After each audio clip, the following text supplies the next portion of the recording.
Episode की starting में हम शायान को देखते हैं जो कि अपने रूम के अंदर आ गया था। मैं वो बहुत ज़्यादा दुखी था। वो तभी अपनी रूम की खिड़की की तरफ देखता है तो उसे वहाँ यूनर नज़र आती है और शायान उसे देख के बहुत ज़्यादा हैरान हो जाता है और तभी उसके तरफ भागने लगता है और तभी यूनर वहाँ से गायब हो जाती है। और ये देखकर शायान बहुत ज़्यादा दुखी हो जाता है और कहता है, यूनर तुम मेरा इंतज़ार करना, मैं तुम्हारे पास ज़रूर रहूँगा। नेक्स्ट सीन के अंदर हमें दिखाया जाता है कि शायान ट्रेनिंग टावर के तरफ आया था। वहाँ लिंक भी खड़ा हुआ था और लिंक कहता तुमने इतनी देर कहाँ लगा दी, मगर शायान उसके सवाल का कुछ खास जवाब नहीं देता और तभी वहाँ लुंग भी खड़ा हुआ था। और शायान को देखने के बाद शायान से कहते अगर टॉप 10 लिस्ट की बात की जाए, लेकिन अभी तक तुम यहाँ नहीं पहुंचे थे, ना ही यहाँ तुम्हारे साथ लू किंग पहुंचा है। और तभी उनमें से एक बंदा पीछे देख के कहता है मुझे लगता है लू किंग भी यहाँ पर आ चुका है। और सब पीछे मुड़ गए लू किंग को देखने लगते हैं। लू किंग शायान के पास जाके शायान से कहते हैं अगर तुम्हारी बात की जाए तो तुम बहुत ज्यादा पावरफुल बंदे हो। अगर मेरी बात की जाए, मैंने तुम्हें अंडर एस्टिमेट किया, मैंने समझा तुम बच्चे हो, तुम्हें आसानी से हरा दूँ। जब मैंने तुमसे फाइट की तो मैंने तुम्हारी पावर देखी। और शायान उसकी बात सुनने की बात कहते हैं वो तो मेरा लगता है, असल में तुम बहुत ज़्यादा स्ट्रॉन्ग हो और मैं स्ट्रॉन्ग नहीं हूँ। और लू किंग कहता है ऐसे कोई बात नहीं, पहले मैं तुम्हारा अपोनेंट हुआ करता था मगर हम दोनों भाई भाई बन सकते हैं। और लू किंग कहता है जब ये सब खत्म हो जाएगा तो फिर हम दोबारा फाइट करेंगे और पता चल जाएगा हम में से कौन जीतेगा। और ये दोनों बात ही कर रहे थे तभी उनके पास जिया आ जाती है और जिया कहती है अगर तुम्हें फाइट ही करनी है तो तुम मुझसे फाइट करो। वो जिया को देखने लग गया था और तभी शायान जिया को कहता है, उसके सर पे हाथ फेरते हुए कहता है तुम यहाँ क्या आ गए, तुम फिर से यहाँ तमाशा खड़ा करने के लिए आ गई। और इस पे जिया कहती है जो मेरे पास जो पील थी वो खत्म हो चुकी है, मुझे तुम्हारे हाथ की बनी हुई पिल्स चाहिए, तुम मुझे जल्दी से बना कर दो। और ये बात सुनकर शायान कहता है अच्छा तुम्हारी पिल्स खत्म हो गई, तुम बेफिक्र हो, पहले मैं यहाँ से ट्रेनिंग करने के बाद जैसे घर पे चलेंगे मैं तुम्हें पिल बना के दूंगा। और जिया कहती है कि मुझे तुम्हारी बात ये बहुत ज़्यादा पसंद आती है। बाकी सारे टॉप 10 लोग आ जाते हैं और तभी ट्रेनिंग टावर का गेट ओपन होता है और वहाँ से ग्रेट एल्डर आते हैं और कहते हैं अगर तुम सब लोग आ गए हो तो तुम अपनी की रिफाइन करने के लिए ट्रेनिंग टावर के अंदर जा सकते हो। और उन्हें ट्रेनिंग टावर के अंदर लेके जाते हैं और फिर हमें ट्रेनिंग टावर का अंदर का सीन दिखाया जाता है जहाँ पे एक सील लगी हुई होती है। और शायान कहता है जब मैं पहली मरतबा आया था जब यहाँ कोई सील नहीं लगी थी, मगर अब यहाँ ये सील क्यों आ गई है। और ग्रेट एल्डर आगे बढ़ते उस सील को खत्म कर देते हैं और कहते हैं तुम सब लोग मेरे पीछे आओ। और सारे के सारे उनके पीछे चलने लगते हैं। और जैसे शायान आगे बढ़ रहा होता है उस जंगल को देख रहा होता है उसे फ्लैशबैक नजर आ रहे होते हैं। और तभी जिया आगे बढ़ती है और कहती है मुझे टावर के अंदर आने से सबसे ज़्यादा सख्त नफरत है। और ग्रेट एल्डर कहते हैं तुम्हें मेरे साथ ही होना होगा, तुम्हें मुझसे अलग नहीं होना, अगर तुम मुझसे अलग हो गए तो तुम्हारे लिए नुकसान होगा। ये और शायान अपने मन के अंदर कहते हैं लगता है वहाँ पहुँच गए हैं। फिर शायान बाकी सब लोग रिफाइनिंग वाले रूम की तरह आ जाते हैं और वहाँ पर दो एल्डर खड़े हुए होते हैं और गेट के ऊपर सील लगी हुई होती है। और ग्रैंड एल्डर को देख कर वो दो एल्डर ग्रैंड एल्डर को ग्रेट करते हैं और कहते हैं अगर आप यहाँ आए हमें बहुत ज़्यादा खुशी हुई। और ग्रैंड एल्डर उन्हें कहते हैं कि तुम बच्चों के लिए इस गेट को खोल दो जाके ट्रेनिंग कर सकें। और ये बात सुन के वो दोनों एल्डर उस सील को खोलने लगते हैं और सील को वो हटा रहे होते हैं जब शायान अपने मन के अंदर कहता है मुझे नहीं पता यहाँ क्यों सील लगी हुई है। और शायान कहता है इनर कोर्टयार्ड में बहुत ज्यादा प्यारा है। और थोड़ी देर के अंदर ही वो गेट खोल देते हैं और जब भी ग्रैंड एल्डर अंदर चल जाते हैं बाकी सारे बंदे भी उनके पीछे पीछे होते हैं। और शायान उस जंगल को देख के बहुत ज्यादा हैरान हो जाता है और उस पिलर को जिसके अंदर बहुत ज्यादा कंडेंस एनर्जी हुई हुई थी। और शायान उस चीज को बहुत ज्यादा हैरानी से देख रहा हो और तीनों एल्डर आगे बढ़ते हैं और अपनी पावर का यूज करते हैं। जैसे उन्होंने उस पिलर के ऊपर अपनी एनर्जी का यूज किया था तो और उस पिलर के अंदर से 10 एनर्जी के बॉल निकलते हैं। और ये देख के वो बाकी सब बच्चे हैरान हो जाते हैं और ग्रेट एल्डर करते हैं हमने ये 10 बॉल इसलिए बनाई है कि तुम सभी इसे एब्जॉर्ब कर सको और इसको एब्जॉर्ब करते के साथ तुम अपनी फायर रिफाइनिंग बॉडी बना सको। और उस एनर्जी की बॉल को देख के उनमें से एक बंदा कहता है ग्रैंड एल्डर ये क्या चीज है। और ये बात सुन के ग्रैंड एल्डर कहते हैं अगर इस चीज की बात की जाए तो ये ओरिजिनल हार्ड फ्लेम है और हमें इसे बनाने के लिए हर साल अपनी मेन पावर का यूज करना पड़ता है। ऐसी चीज को इकट्ठा करने में काफी साल लग जाते हैं। और अगर तुम्हारी बात की जाए तो तुम फाइटर किंग हो और ये तुम्हारे लिए बेकार चीज है। और जो किंग फाइटर से ज्यादा नीचे वो इन लोगों के लिए काम आ सकता है। और इसके लिए जो फाइटिंग किंग से नीचे वाले लेवल पे वो उनके लिए ये फायदे बने, अब इसको एब्जॉर्ब करके उससे आगे के लेवल पे पहुंच सकते हो। और अगर दुवांग की बात की जाए तो इस पावर लेवल पे पहुंचने में बहुत कम बंदे होते हैं और वो काफी ज्यादा पावरफुल होते हैं। और दुवान के लेवल पर प्रमोट करना इसकी वजह से बहुत ज़्यादा मुश्किल होता है। और अगर तुम्हें दुवान पर पहुंचना है तो तुम्हारी पार्टिसिपेंट को क्लियर होना होगा। और तमाम पार्टिसिपेंट ग्रैंड एल्डर की बात गौर से सुनने थे और वो कहते हैं अगर तुम सारी जिंदगी दुलिंग के स्टेट पे लो तो इम्पॉसिबल होता है और तुम इससे आगे भी बढ़ सकते हो।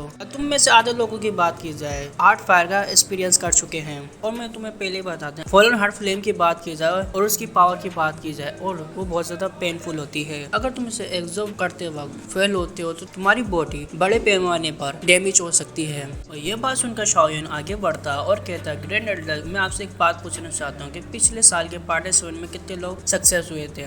और ये बात सुनकर ग्रैंड एल्डर कहते हैं, पिछले साल के पार्टिसिपेंट में 70% लोग की सक्सेस हुए पाए थे। तो अगर तुम्हें लगता है कि तुम इस फॉलन हार्ट फ्लेम की पावर को एब्जॉर्ब नहीं कर सकते तो तुम पीछे हट सकते हो। इसमें कोई शर्म होने की बात नहीं है, क्योंकि ये काम बहुत ज्यादा मुश्किल होता है। फिलहाल तुम्हारी बॉडी तुम्हारे लिए बहुत ज्यादा जरूरी है। और अगर फॉलन हार्ट फ्लेम की बात की जाए और इनका ओरिजिन बहुत ज्यादा मुश्किल होता है और मैं नहीं चाहता कि वो ऐसे जाया हो जाए और तुम लोगों की बॉडी भी फेल हो जाए, मगर उनमें से कोई भी जाने के लिए तैयार नहीं था। और ग्रैंड एल्डर ये देख के कहते हैं, अगर तुम में से कोई भी जाने तैयार नहीं है तो इसलिए हम इसको ट्रेनिंग को स्टार्ट करते हैं। और सभी बंदे अपनी जगह पे जाकर बैठ जाते हैं। और जैसे वो लोग बैठ जाते हैं और फॉलन हार्ट फ्लेम के जो बॉल है जो बनी वो उन सबके ऊपर आके खड़ी हो जाती है। और ग्रैंड एल्डर कहते हैं, जब ये फॉलन हार्ट फ्लेम तुम्हारे अंदर जाए तो डायरेक्ट तुम कल्टीवेशन करने के लिए तैयार हो जाना और तुम कल्टीवेशन को करते रहना। अगर यहाँ पर कोई खतरा हुआ तो हम लोग तुम्हें आ जाएंगे। और ये कहते हैं साथ ही ग्रैंड एल्डर कल्टीवेशन स्टार्ट कर देते हैं। और ग्रैंड एल्डर कहते, मुझे नहीं पता इस साल कितने लोग इसको सक्सेसफुल कर पाएंगे, मगर पिछले साल आधे से ज्यादा भी लोग सक्सेस नहीं कर पाए थे। अगर हार्ट फॉर्चून फ्लेम की बात की जाए और हम इसे फॉलन हार्ट फ्लेम के साथ कंपेयर नहीं कर सकते क्योंकि ये उससे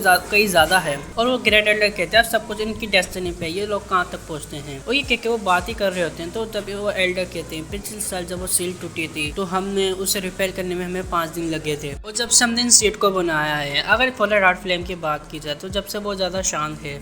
और ये बहुत ज्यादा शांत हैरान करने वाली बात थी। और फॉलन हार्ट फ्लेम कोई मूवमेंट नहीं कर रही थी।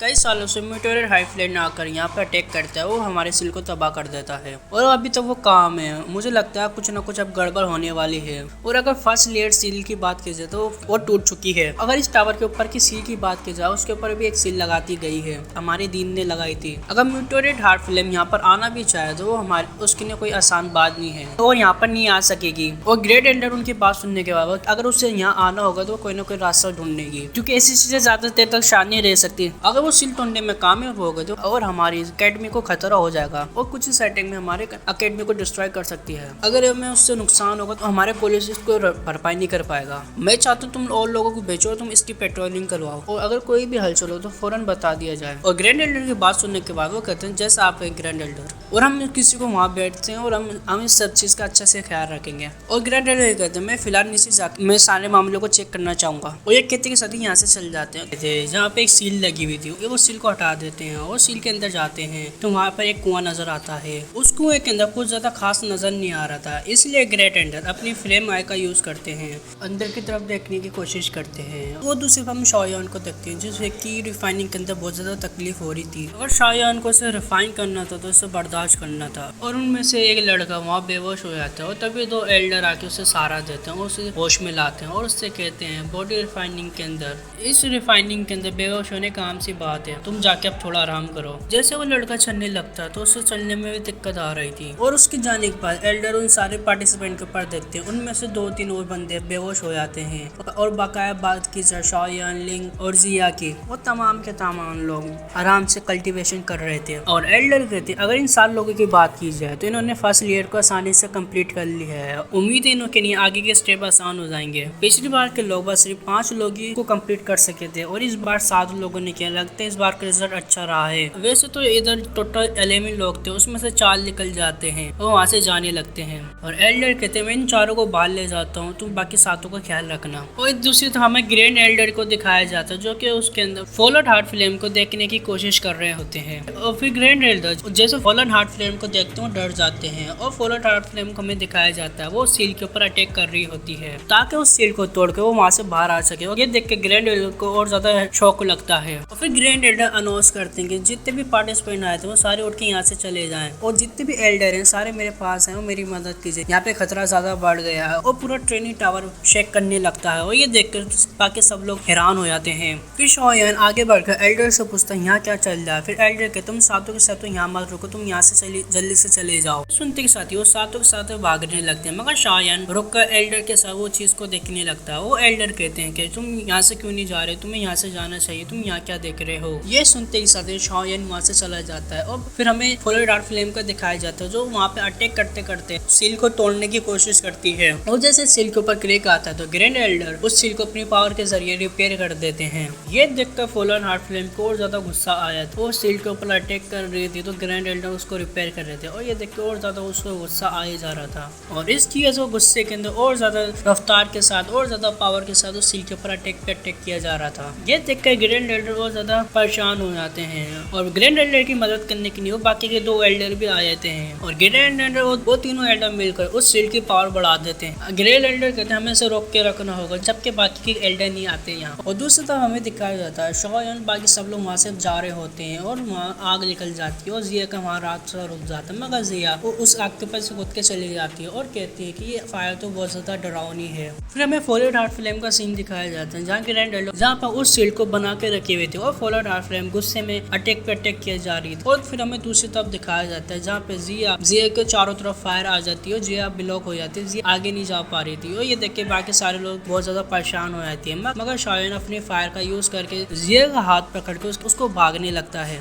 और फिर हमें दूसरी तरफ दिखाया जाता है जहाँ पे ग्रैंड एल्डर अपनी पूरी ताकत के साथ सील को बना के रखे हुए थे कि फुल डार्क फ्लेम को सील तोड़ने नहीं दी, मगर फुल डार्क फ्लेम ये देखकर और ज्यादा गुस्से में आई थी और फिर अपनी फुल पावर का यूज करके उस सील के ऊपर अटैक करती है और सील को तोड़ के बाहर आ जाती है। और ग्रैंड एल्डर बाकी एल्डर पीछे हट जाते हैं और ये देखकर ग्रैंड एल्डर कहते हैं कि अब इस फिल्म की बात की जाए तो इसने इस सील को तोड़ के बाहर आ चुका है। और ग्रैंड एल्डर कहते हैं हमें जल्द से जल्द इस टावर के बाहर जाना होगा, इस टावर के बाहर जो आखिरी सील्ड है उसको हमें प्रोटेक्ट करना होगा। और हमें दूसरी तरफ दिखाया जाता है जहाँ पर शाओयान और बाकी सब लोग टनल के अंदर से बाहर आए थे, मगर उस टनल के अंदर से फायर निकलने लगती है और ये देख के सब बाकी लोग बहुत ज्यादा हैरान होते हैं क्योंकि वो वक्त पे बाहर आ गए थे। अगर थोड़ी सी देर होती तो वो सारे जल बुन के मर जाते हैं। और शाओयान कहता है कि अगर टनल की बात की जाए वहाँ की एनर्जी काफी ज्यादा खतरनाक थी, मगर यहाँ क्या चल रहा है कुछ समझ में नहीं आ रहा है। जैसे वो लोग वहाँ से भागने वाले थे तभी उस टनल के अंदर से उस फ्लेम नजर आती है और लिंक कहता है कि ये आग की चीज है क्या। और इसके बाद हमें ब्लैक ऑर्गेनाइजेशन का सीन दिखाया जाता है जहाँ युआकिन और मेडिसल किंग को दिखाया जाता है जहाँ पे कुछ 2 एल्डर थे। वो ओल्ड मार्टर और युआन को देख के बहुत ज्यादा खुश हो गया था और युआन कहते हैं वेल हमें पता नहीं आपने यहाँ पे हमें क्यों बुलाया है। और मेडिसल किंग कहता है अभी तक बाकी के लोग यहाँ बैठ कर टी पीजिए। फिर हमें वहाँ पर एक जगह पे एक शेडो दिखाई जाती है और शेडो वहाँ आ जाती वो एल्डर फेंग थे और वो कहती है एल्डर फेंग मेडिसल किंग को ग्रीट करता है और वो कहता है कि आप यहाँ पे आ गए आपकी बहुत बड़ी बात है। और फिर वो कहता है मेडिसन किंग आपको क्या चाहिए, आपने हम सबको यहाँ पे बुलाया है। और मेडिसन किंग खड़ा हो जाता है और उनके सामने झुकते और कहते हैं मुझे आपसे एक काम है। और वो तीनों भी खड़े हो जाते हैं और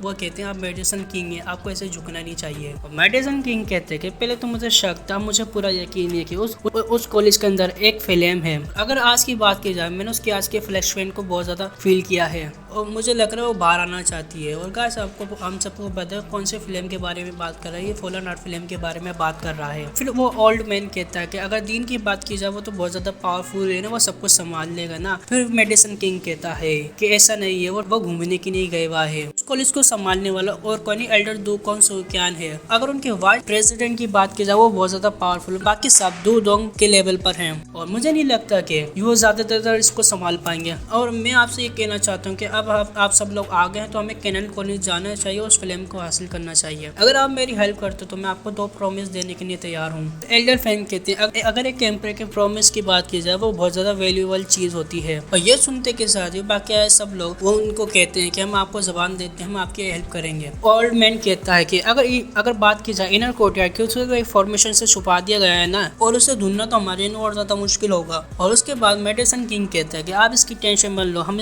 आपने इसके लिए कोई ना कोई तरीका ढूंढेंगे। पार्ट भी खत्म और गाइस ये एपिसोड भी खत्म होता है। अगर आपको वीडियो पसंद आए तो प्लीज लाइक कीजिए, चैनल पर नहीं हो तो सब्सक्राइब कीजिए, ज़्यादा से ज़्यादा शेयर कीजिए।